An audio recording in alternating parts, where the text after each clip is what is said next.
Good evening everyone, my self Divyanshu Shukla. मैं यहाँ brain builder coaching centre Lucknow offline में आपके लिए आईटी मेंटोर की तरह खड़ा हूँ यहाँ पर। Now in this class we are going to study about CBSE board. In CBSE for 10th grade we are running a special batch for 10th grade. Okay, in this 10th grade we have IT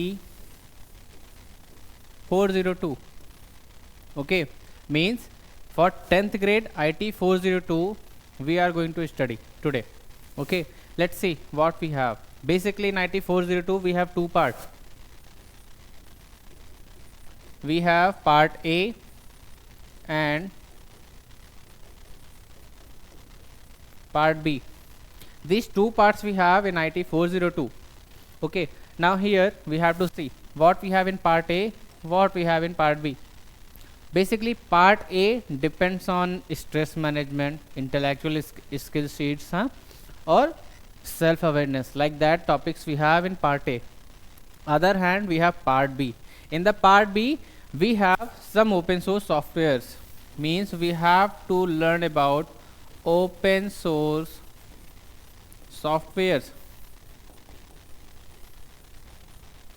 Okay, now first thing we have to understand what is the meaning of open source software. See, software means, all of us know, software means set of instructions. That's it. Set of instruction is called software.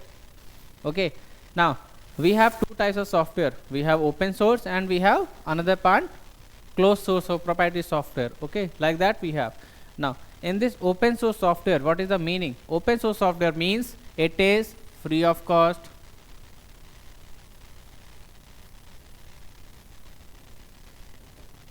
first point. Second point, source code is available.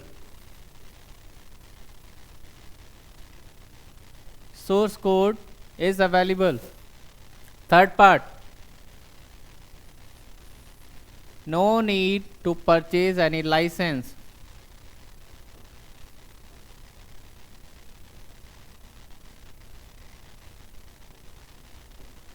Okay, जब भी हम open source software की बात कर रहे हैं, तीन चीज़ें मस्ट हैं आना। पहली बात, ये हमारा फ्री ऑफ कॉस्ट होने वाला है। दूसरी बात, इसमें सोर्स कोड अवेलेबल होगा। And third part, it is no need of purchasing any type of licence for using that particular software.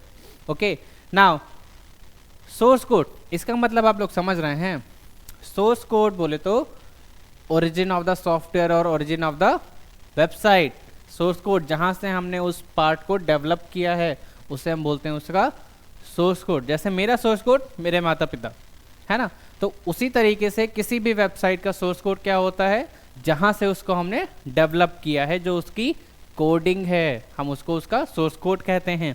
एक और चीज़, अगर ओपन सोर्स में हमारा सोर्स कोड अवेलेबल है, it means we can modify the software also.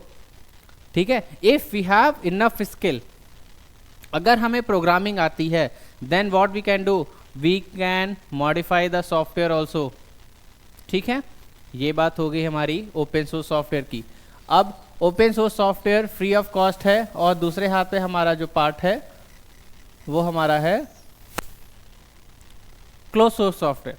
अब इसमें क्या है कि हमें लाइसेंस परचेज करना पड़ता है, जैसे हमारा माइक्रोसॉफ्ट। ठीक है, और इसमें सोर्स कोड अवेलेबल नहीं होता है, और क्योंकि source code is not available, you can modify the software. Okay, now in open source software for our IT 402 we have 3, 1, 2 and 3, means 3 software we have to study in this IT 402. First one is writer,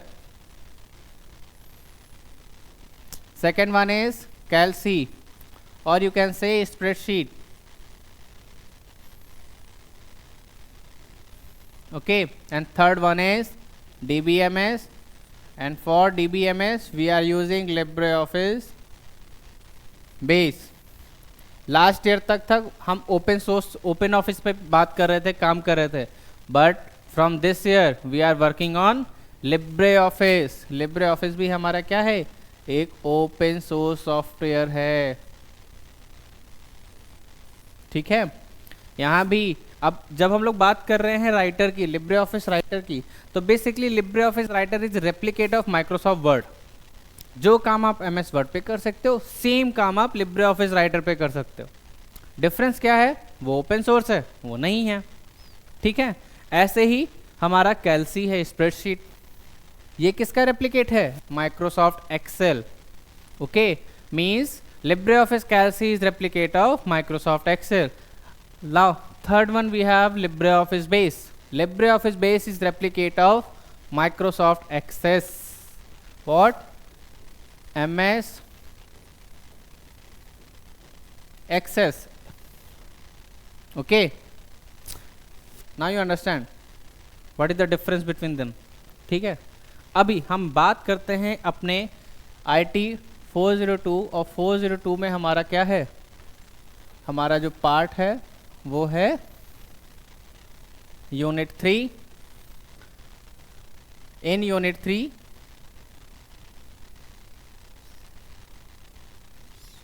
In Unit 3 we have to study about database management system। बात करते हैं अपने topic की। हमारा topic है database management system. अब इसका मतलब क्या है? बेसिकली DBMS मैनेजमेंट का मतलब हमें पता है, मींस DBMS की हेल्प से हम किसी बड़े डेटाबेस को मैनेज करने जा रहे हैं। ठीक है, पहले वर्ड को समझते हैं। पहला वर्ड हमारा है डेटाबेस। डेटाबेस का मतलब क्या है? Collection of same sequence of data. Okay, data means whatever information you are entering in the computer, it is data, but database same sequence of collection, means collection of same sequence of data is called database। ठीक है, management system हमें पता है, means एक same sequence के collection के means data को हमें मैनेज करना है, और वो हमें कौन सिखाएगा? DBMS। ठीक है, तो हमें पता चल गया कि डेटा क्या होता है। Whatever information we are entering in the computer, it is data। Database क्या होता है? Collection of same sequence of data is called database। Understood? Now, next part। Next part is why we will use DBMS। जब हम लोग कोई software develop कर रहे हैं, हम कोई वेबसाइट क्रिएट कर रहे हैं, तो वहां पे उसके दो पार्ट होंगे। पहला पार्ट क्या होगा? उसका फ्रंट एंड,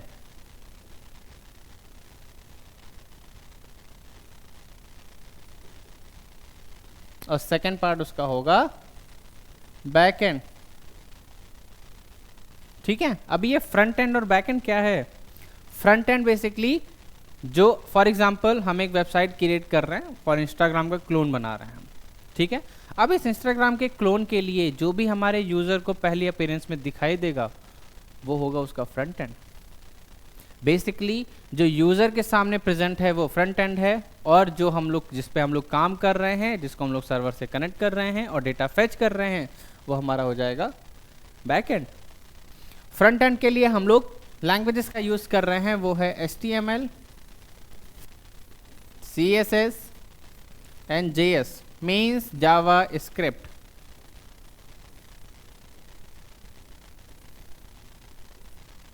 ठीक है, जावा स्क्रिप्ट और जावा बहुत डिफरेंट है। जावा प्रोग्रामिंग लैंग्वेज है, जावा स्क्रिप्ट स्क्रिप्टिंग लैंग्वेज है। ठीक है, ये चीज़ ध्यान रखनी है हमें। अभी HTML से हम लोग क्या, फॉर एग्जांपल, चलो हम एक एग्जांपल लेते हैं कि हमें अपना घर बनाना है। ठीक है, तो अब घर बनाने के लिए सबसे पहले हम क्या करेंगे? घर का स्ट्रक्चर बनाएंगे, ऑब्वियसली घर का ढांचा तैयार करेंगे। So for creating the structure of the web page or any software we will use HTML, because what is the full form of HTML? It is a markup language। So with the help of HTML we can create the structure of the web page। Okay, now we created structure, we created। now अब घर का ढांचा बन गया, उसके बाद क्या होना है? उसमें प्लास्टर होना है, कलर होना है, मीन्स अब हमें अपने घर को अट्रैक्टिव बनाना है। तो उसके लिए हम अपने वेबसाइट पे CSS का यूज़ करते हैं। CSS stand for cascading style sheet.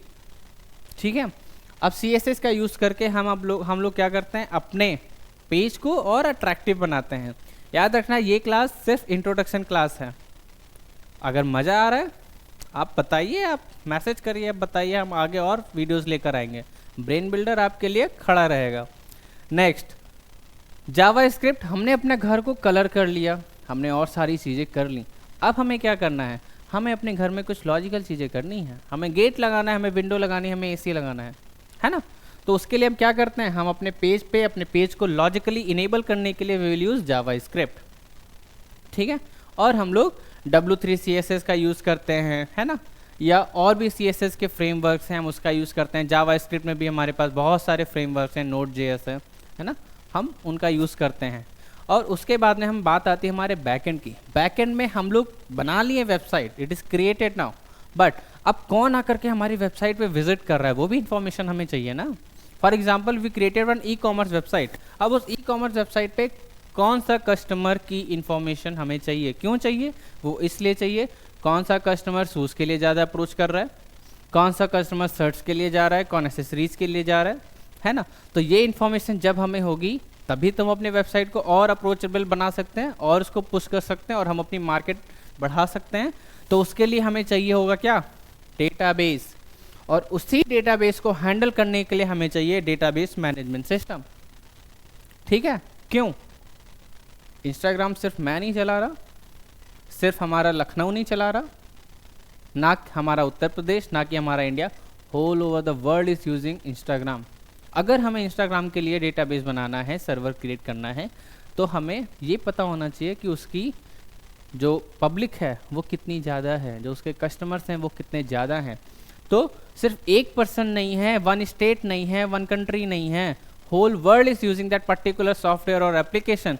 तो उसके लिए हमें डेटाबेस को मैनेज करना है लार्ज स्केल पे। So we will use database management system. I hope ये क्लियर हो गया होगा सबको, why we are using DBMS। Now next part, ये तो हमने समझ लिया database management system.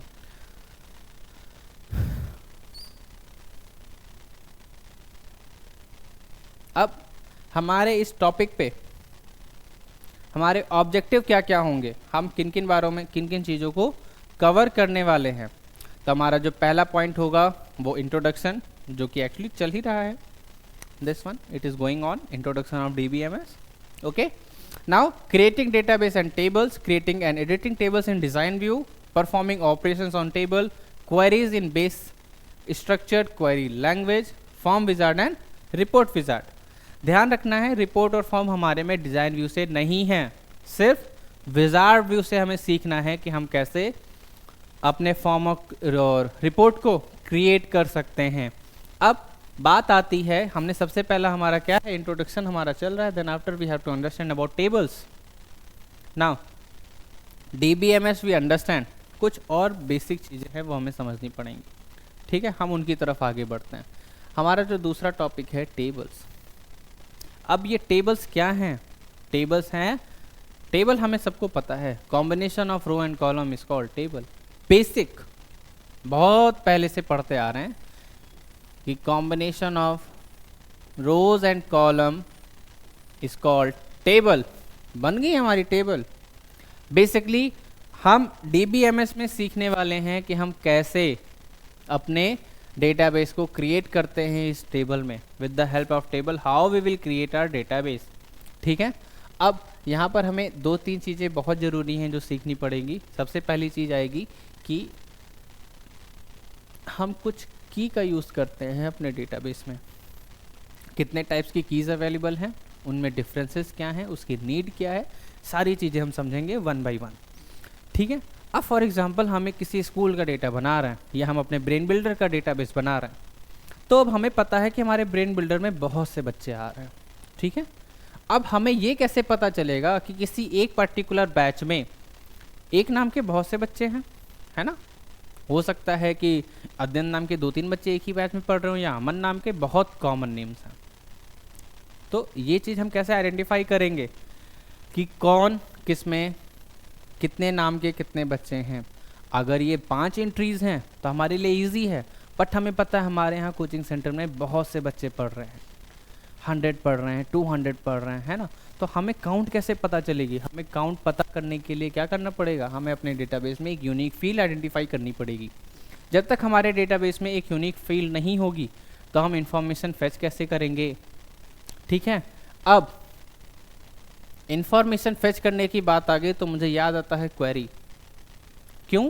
Basically query का यूज़ हम लोग करते हैं, ठीक है, हम टेबल में अभी सीखेंगे कि हम कैसे टेबल क्रिएट कर रहे हैं, हम कैसे उसको डिज़ाइन व्यू से और विजार्ड व्यू से बनाएंगे, हम उस टेबल के ऊपर कैसे और ऑपरेशंस कर सकते हैं हम वो भी सीखेंगे। बट क्वेरी, ये सारी चीज़ें हमारी टेबल से रिलेटेड हैं। जो बात हम कर रहे हैं इन्फॉर्मेशन फेच करने की, वो हमारी बात कौन सी है? वो हमारी बात आती है क्वेरी से। क्योंकि क्वेरी की डेफिनेशन क्या है? Query is going to help you for fetching information from your database. Query का यूज़ हम लोग अपने डेटाबेस से इन्फॉर्मेशन को निकालने के लिए कर रहे हैं, फेच करने के लिए कर रहे हैं, ठीक है। अभी हम लोग कैसे करेंगे वो हम सीखेंगे। अभी हम एक टेबल क्रिएट कर रहे हैं जिसमें हमारे पास जो पहली फील्ड है वो हमारा है रोल नंबर, फिर हमारा है नेम या स्टूडेंट नेम, फिर हमारा है एड्रेस। 3 फील्ड्स हमारे पास हैं, role number, student name and address. अभी इन 3 फील्ड्स में हमने डेटाबेस क्रिएट कर लिया, हमारे पास 100 एंट्रीज हो गई। अभी हमसे सर आकर के पूछ रहे हैं कि दिव्यांशु सर हमें ये बताइए कि इसमें जो है नमन, उसके पापा का नाम क्या है? अब हम कैसे बताएंगे, क्योंकि हमारे यहाँ तो कितने नमन पढ़ रहे हैं हमें पता भी नहीं है। फॉर श्योर हमारे यहाँ 4 से 5 नमन पढ़ रहे हैं। अब उन 4 से 5 नमन में सर कौन से वाले नमन की बात कर रहे हैं वो हम कैसे आइडेंटिफाई करेंगे? उसके लिए हमें क्या चाहिए होगा? उसके लिए हमें चाहिए प्राइमरी की।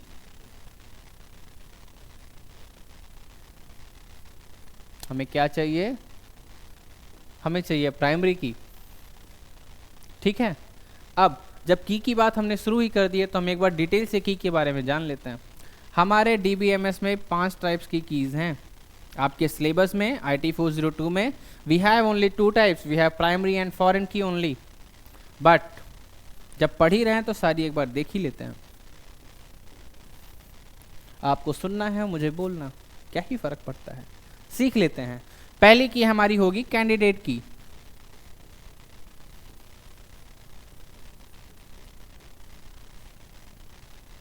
फर्स्ट की विल बी कैंडिडेट की, सेकेंड की विल बी प्राइमरी की,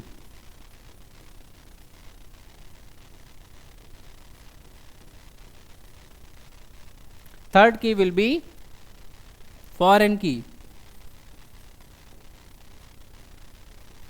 फोर्थ की विल बी अल्टरनेट की,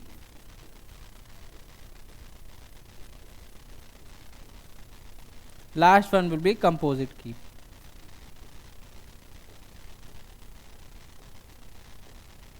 Okay, these 5 types of key we have in our database management system. First one is candidate key, second one is primary key, third one is alternate key, fourth one is foreign key, fifth one is composite key. Now how we are going to differentiate between them? First one is candidate key. अभी हमें पता है हम India में रह रहे हैं, बहुत से इलेक्शन होते रहते हैं, हर एक पद के लिए कितने लोग नामांकन करते हैं हमें ये भी पता है। वैसे ही हमारे टेबल में जितनी भी फील्ड्स हैं वो सब नामांकन कर रही हैं प्राइमरी की के लिए। तो इसीलिए इसकी डेफिनेशन हम कैसे डिफाइन कर सकते हैं? We can define as those fields who are able to become the primary key is called candidate key. All fields, for example roll number, student name, address, marks and all whatever we have in our database, all fields can become the primary key, because who is going to define the primary key? We are only. It's up to us. How we are going to define the primary key? It's up to us. So all fields are able to become the primary key. It's up to us on which field we are going to choose for that particular task. Now candidate key we understand, all fields those who are able to become the primary key, जो primary key बन सकती हैं वो क्या है? Candidate की। Second one primary की हमने पहले ही बात कर ली, द यूनिक फील्ड और of a database is called primary की। easiest way I'm telling you, primary key means the unique field or of our database is called primary key. Next one we have alternate key. अभी सारी हमारी जो field थी वो सब बन सकती थी क्या? प्राइमरी की, इसीलिए वो क्या है? कैंडिडेट की। एक हमारी यूनिक फील्ड थी जो हमारी बन गई प्राइमरी की। अब जो बची हैं वो क्या हैं? वो अल्टरनेट कीज हैं। it's quite simple. Those are able to become the primary key, those all are candidate keys. One unique field will be become the primary key. Now rest all are the fields are alternate keys. Understand? Now foreign key, we have two tables. We have two table. In these tables we have one field, roll number, common. Means we have two types of table. In both table one field is common, and that common field is working as a primary key in one table. That field will be foreign key for the another one. Understand? We have two types of tables. In these two types of tables, our one field is common, and that common field is working as a primary key in one table. So that table will be foreign key for the another table. दो घर हैं, दोनों में एक ही नाम के दो बालक हैं. एक जो दो नाम के बालक हैं, जो एक ही नाम के दो बालक हैं, उनमें से एक किसी घर का मुखिया है, तो वही दूसरे के लिए फॉरेन की हो जाएगी. ठीक है. अभी नेक्स्ट हमारा बात आता है किस पे? Composite key, last one. We don't have any unique field in our database. ठीक बात. बट अगर यूनिक फील्ड नहीं होगी तो इन्फॉर्मेशन निकालेंगे कैसे? अगर हमारी डेटाबेस में कोई यूनिकनेस ही नहीं है तो हम अपनी डेटाबेस से इंफॉर्मेशन को फैच कैसे करने वाले हैं? उसके लिए हमारे पास एक तरीका है, वही तरीका है कंपोजिट की. कैसे? We will select two field at a same time. Okay, we will select two field at a same time and we will make two both fields as a primary key. But हम उसे बोलेंगे क्या? Composite key. Means जब हमारे table में कोई भी unique field नहीं होती है तो हम किन्हीं भी दो फील्ड को सेलेक्ट करेंगे और उन दोनों को प्राइमरी की चूज कर लेंगे, और तब वो क्या हो जाएंगी? हमारी कंपोजिट की. ठीक है, एक बार फिर से समझते हैं. All fields those are able to become the primary key is called candidate keys. One unique field will be become the primary key. Okay, now rest how many fields we have left? Those all are alternate key. Foreign key, two types of table, two tables we have. In both table one field is common, and that common field is working as a primary key in one table. So that primary key field will be work as a foreign key for the another table. Now last one, composite key. Composite key means we don't have any unique field in our database. Then what we will do? We will select two fields at the same time. We will make primary key to both of them, and we will say that is a composite key. I hope this topic will be clear. Now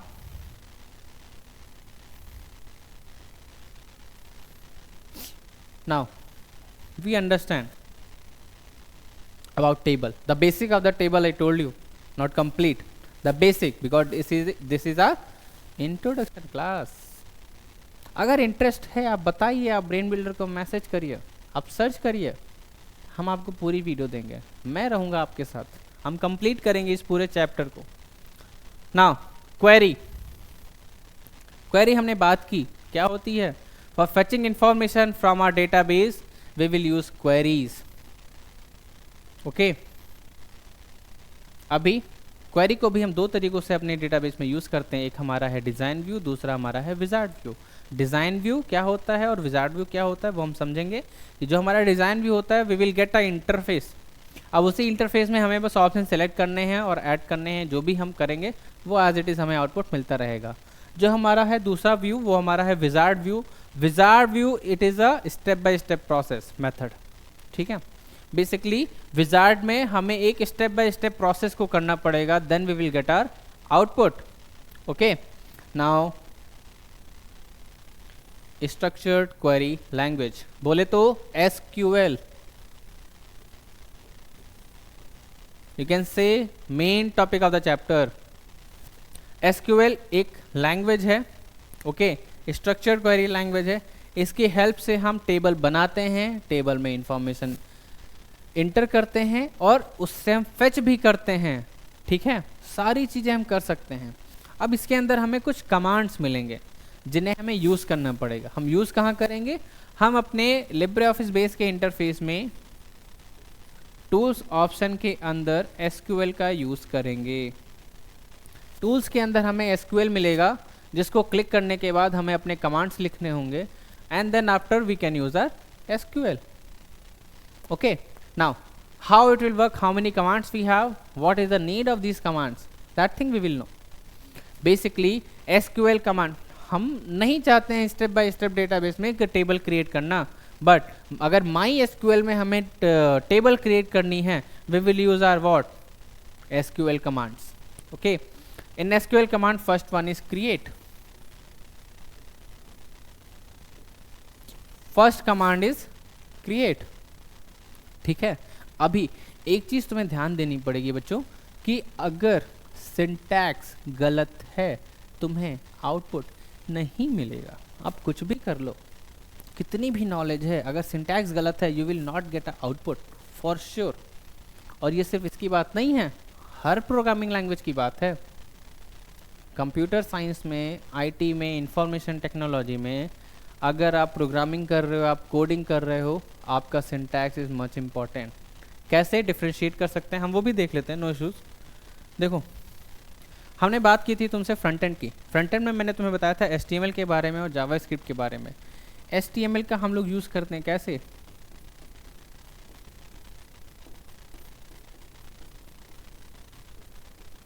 हम लोग tags का use करते हैं. किसका use करते हैं, tag का. हम लोग यूज़ करते हैं टैग का, ठीक है. बट क्या सारी लैंग्वेजेस में ऐसा होता है, इल्ले नहीं होता है ऐसा. क्या होता है, for example Python normally, for example see the difference of languages. Python में वेरिएबल डिक्लेयर करने के लिए simply a is equal to 1 हो गया. जावा में we have to define first data type, then variable, then value. JavaScript ने वॉर. 3 languages आपके सामने लिखी हैं, पाइथन हो गई, जावा हो गई, जावा स्क्रिप्ट हो गई. तीनों में डिफरेंस है, तीनों की सिंटैक्स में डिफरेंट है. डिफरेंस कॉन्सेप्ट में नहीं है, डिफरेंस इज सिंटैक्स. मैं बता रहा हूँ, किसी भी प्रोग्रामिंग लैंग्वेज को पढ़ना है तुम्हें सब जगह कंडीशनल स्टेटमेंट मिलेंगे, सब जगह तुम्हें लूप मिलेंगे, सब जगह तुम्हें नेस्टेड मिलेंगे. डिफरेंस क्या होगा, सिंटैक्स. अगर तुमने किसी एक लैंग्वेज का सिंटैक्स समझ लिया, काम हो गया आपका. Syntax is much important. और सिंटैक्स की डेफिनेशन क्या होगी, the way you right the code is called syntax. Simple, जिस तरीके से आप कोड को लिख रहे हो वो क्या है, सिंटैक्स है उसका. ठीक है, अभी हमने HTML ऐसे लिख दी. हम लोगों ने टैग के बारे में बात की. टैग क्या होता है, see element written between 2 angular brackets is called tag. Simple, element written between 2 angular brackets is called tag. Now structured query language में हमारे पास क्या होगा, कमांड्स होंगे. कौन कौन से कमांड्स हमको मिलेंगे, हमें create कमांड मिलेगा. with the help of create command we can create a table in MySQL. दूसरा हमें मिलेगा insert. with the help of insert command we can insert data into our table. Next हमें मिलेगा select. अब select की help से हम उस टेबल से इंफॉर्मेशन को फेच कर सकते हैं. Just a minute.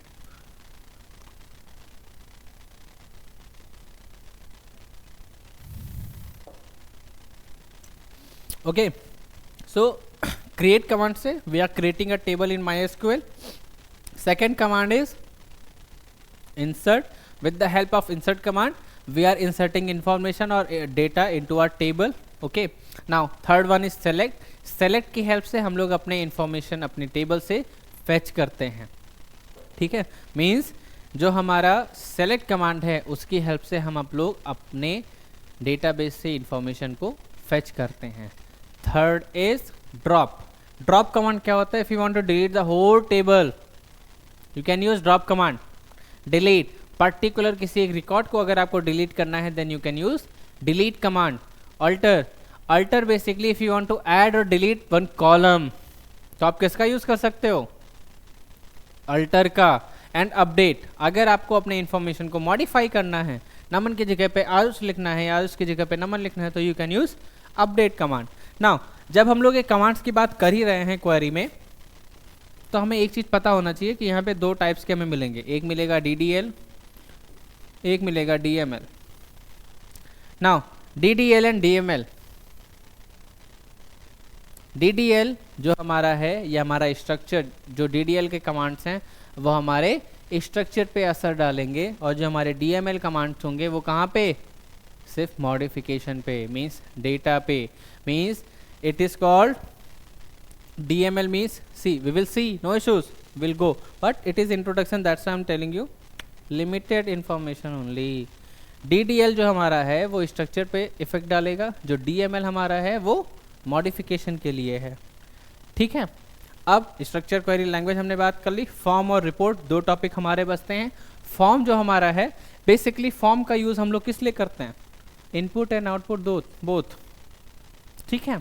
मीन्स जब हमें अपने एक ऑर्गेनाइज मैनर में सारी इंफॉर्मेशन चाहिए अपने डेटाबेस की, पर्टिकुलर पर्सन के हिसाब से या सीरियल नंबर के हिसाब से या एम्प्लॉय आईडी के हिसाब से, और उसमें आपको चेंजेस भी करना है, तो you can use form. Report you can't modify, it's final. Means report को अगर आप लोगों ने बना लिया, रिपोर्ट क्या होता है, ओवरऑल परफॉर्मेंस जो भी आपकी थी पूरे डेटाबेस की, वो एक एनालाइज्ड मोड में आ जाएगी and you can't modify it, okay. So report और फॉर्म में क्या डिफरेंस है, रिपोर्ट और फॉर्म में ये डिफरेंस है कि यहाँ पे आप मॉडिफिकेशन कर सकते हो, रिपोर्ट में आप मॉडिफिकेशन नहीं कर सकते हो, ओके। नाउ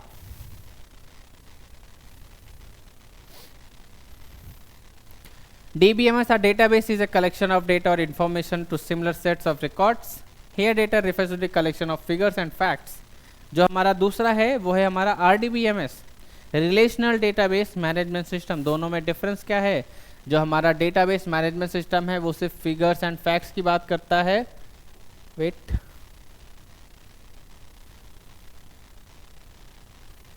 ठीक है। जो हमारा डेटाबेस मैनेजमेंट सिस्टम है वो सिर्फ और सिर्फ फैक्ट्स और फिगर्स की बात करता है, जबकि हमारा RDBMS रो एंड कॉलम की बात करता है, टेबल फॉर्मेट की बात करता है। A database not only retrieves the data from the tables but also allows the user to modify the data. We already discussed on these topics. Okay, so finally we can say that database is a package which is used for creation, modification, etc. Okay, now we'll go for the next. Now they are telling some example of DBMS also. Okay, Oracle means software, not example. Means which software we can use for creating or using the DBMS. We can use Oracle, MS Access, Microsoft SQL, Clipper, Fox Pro or LibreOffice Base. Now see, RDBMS stands for Relational Database Management System, in which the data is organized in the form of table. Focus on these points. RDBMS stands for Relational Database Management System, in which data is organized in the form of tables. These tables consist of row and column. मैंने अभी आपको बताया. Okay. In a database, the data is organized in two ways: flat file and relational file. Flat file हमारी क्या होती हैं? The flat file is used for small amount of data and the data is stored in single table. और जो हमारा दूसरा है relational, वो मल्टीपल टेबल्स के लिए होता है ना. पढ़ो. Relational file is used for medium to large amount of data and here data is stored in multiple tables. Means less amount of data you want to store, then you can use flat file, and if you want to store large to medium, then you can use relational, because flat file we are using only single table, and in this relational file we are using multiple tables. Okay, now in this how many points we covered? We covered the whole. See, our objective is cleared and covered. We covered the introduction of database. Okay, we talked about some tables, how we can create table. Okay, how these things are the practical part. Okay, practical part we will do that thing also, but for that thing we want your support. Okay, Now performing operations on table, this is also a practical, all are practical part only, okay, but some basic information I just given to you in this class. Now queries, we talked about the query means fetching information from our database. Now structured query language, SQL command, we discuss about this also, okay. Now form wizard, report wizard, ठीक है. अब मैं आपको बस एक simple सा tour कराता हूँ आपके लिब्रे ऑफिस बेस के इंटरफेस की, देखते हैं हम वो कैसा है. See, just focus on the board.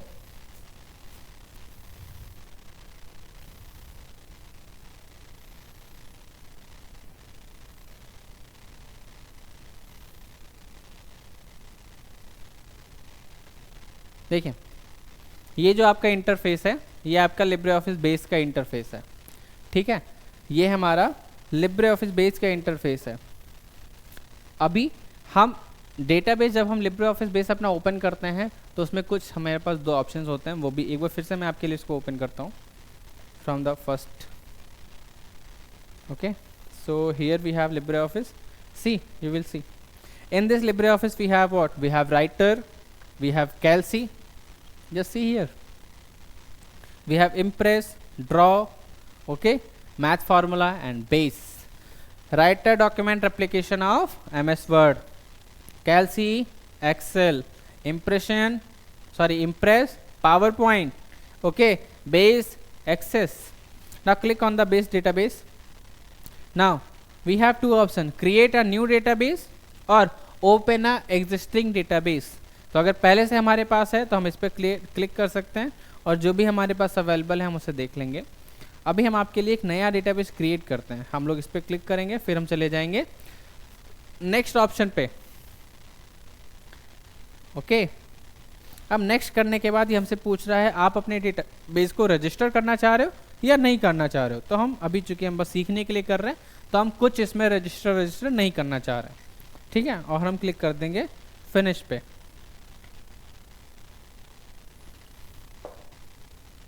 New database 6 के नाम से हम अपने फाइल को सेव कर लेते हैं. Now this interface we have. Okay, now see, in this we have these four objects. We have these four objects, tables, query, form, report, जिनके बारे में हम लोगों ने पहले ही डिस्कशन कर लिया है. Table for creating the database, query for fetching information from our database, form and report, form और रिपोर्ट, फॉर्म एक एनालाइज, एक ऑर्गेनाइज्ड मैनर में सारी इंफॉर्मेशन को रखने के लिए, और उसमें अगर कुछ चेंजेस करना चाहते हैं हम वो भी कर सकते हैं. रिपोर्ट एक फाइनल ओवरलुक होगा हमारे पूरे डेटाबेस का सीक्वेंस में, बट इसमें आप कोई भी मॉडिफिकेशन नहीं कर सकते हैं.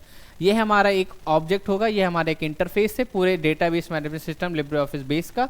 अब यहाँ पर देखोगे तो टेबल क्रिएट करने के दो तरीके आपको मिल रहे हैं, डिज़ाइन व्यू और विजार्ड. हम लोगों ने पहले ही डिस्कशन किया. डिज़ाइन व्यू क्या होगा, एक हमें इंटरफेस मिल जाएगा, एक हमें विंडो मिल जाएगी जिसमें ऑप्शंस के थ्रू हम लोग क्रिएट कर सकते हैं. विजार्ड हमारा क्या होगा, स्टेप बाय स्टेप प्रोसेस होगा, ठीक है. तो फिलहाल के लिए हम यहीं पर इसे ख़त्म करना चाहेंगे, ठीक है. वापस से हम अपनी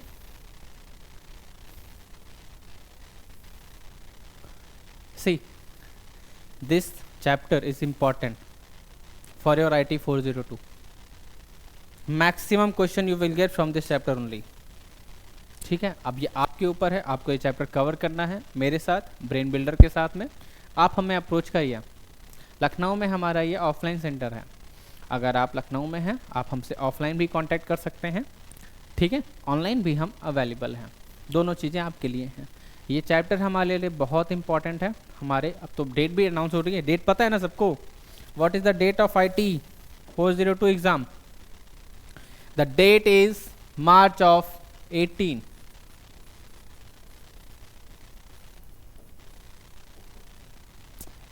मार्च को हमारा जो पेपर है वो होगा, ठीक है.